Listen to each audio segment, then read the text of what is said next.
Hello YouTube! Scott here with an instant review of Marvel's What If?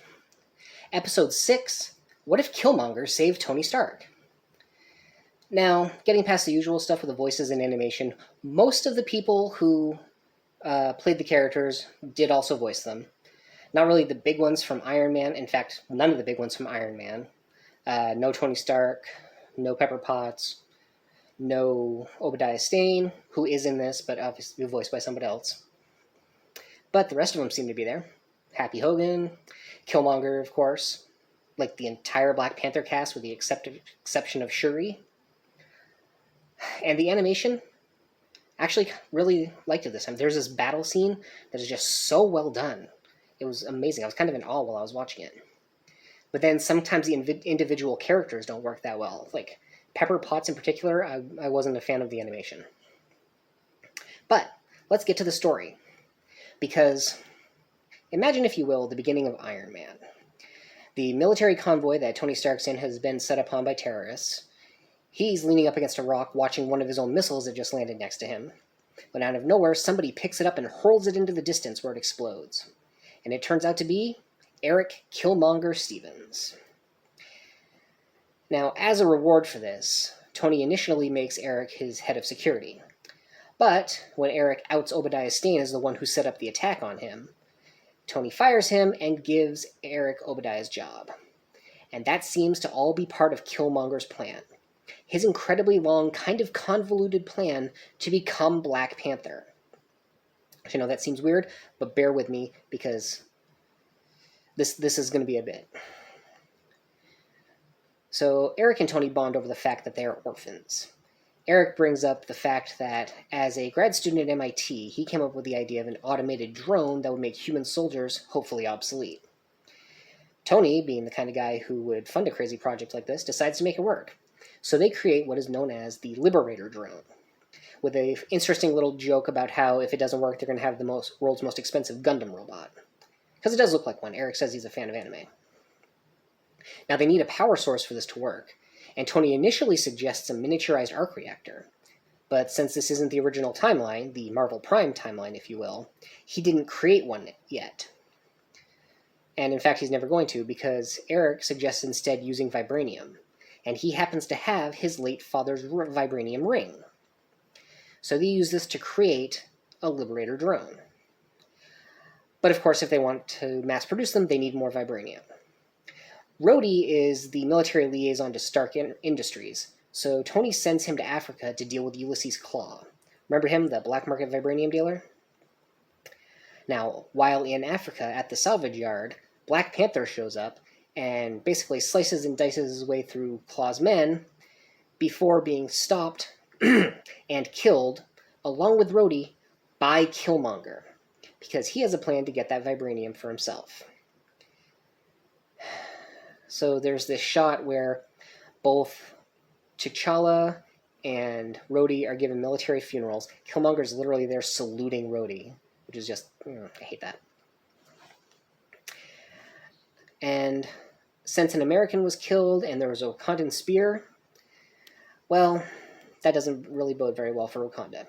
Especially since Tony figures out what's going on and sets the one Liberator drone that there is after Killmonger, except he destroys it and kills Tony with the same spear.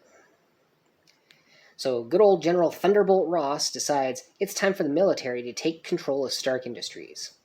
And with all that vibranium, they manage to create an army of Liberator drones.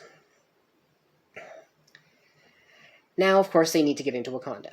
So Killmonger makes his way to Claw, gets him to show him where the shield is that will let them into where they can get into Wakanda, and kills him. He then brings Claw's dead body into Wakanda, presents it to the Dora Milaje, and is granted audience to the Wakandan royal family, which is, of course, his family. He is a part of it. Now, at this point, he talks the king into supporting a counterattack against the Liberator drones, which are coming for them, over the Queen's and Shuri's protests. Interesting note, this is way before the events of Black Panther, like years before, because we're still talking around the same time as the first Iron Man. So Shuri is actually much younger, and still my favorite Disney princess. So Killmonger tells him that once these drones, which are linked to a command center in Nevada, get inside the Wakandan shield, their connection to their command will be cut off. And once the shield comes down and the liberators are inside, that does happen. But he has a remote control that he uses to reactivate them. And of course, he blames it on Tony. Because, again, convoluted plan. This was all Killmonger from the beginning. The Wakandans go to war against the drones, and Killmonger distinguishes himself by jumping on a war rhino, gotta love those war rhinos, and charging into the fray. And the Wakandans win a decisive victory against the Liberator drones, and America looks like it has a black eye. Now, as a reward of sorts, and after standing at the top of the mountain where the king used to look out upon Wakanda with his brother, Killmonger becomes the Black Panther. And when he takes his little trip to the spirit world, T'Challa is there and asks him if it was worth it. And of course he says it was, because, if you've gone that far to get vengeance, how would it not be worth it for you? He tells him that much power is going to corrupt him, but we don't get to see that. What we get to see at the end is the American military setting up destroyers off the African coast loaded up with Jericho missiles to take out Wakanda. We know this because General Ross tells it to Pepper Potts right before she walks into her office and finds Shuri, who gives her the proof that Killmonger was behind the entire thing. So on the whole, this episode ends on much more of a positive note than the last few have. As you may recall from the last one, yes, there was possibly a cure for the zombie virus, but that meant Thanos was right there on Earth with 5 Infinity Stones just waiting for the 6th one. And in the one before that, well, Doctor Strange wound up trapped in a incredibly small pocket universe due to his own hubris. So, at least in this one, it kind of seems like Killmonger is going to get his comeuppance. I don't know how, but surprisingly, it's much more hopeful than an attack by zombies. Anyway, that was episode 6.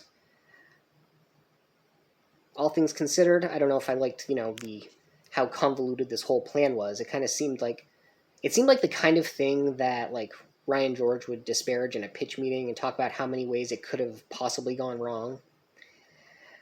But everything just sort of seemed to work out for Killmonger. It seemed almost like a departure from his character. He was a really well-developed Marvel villain.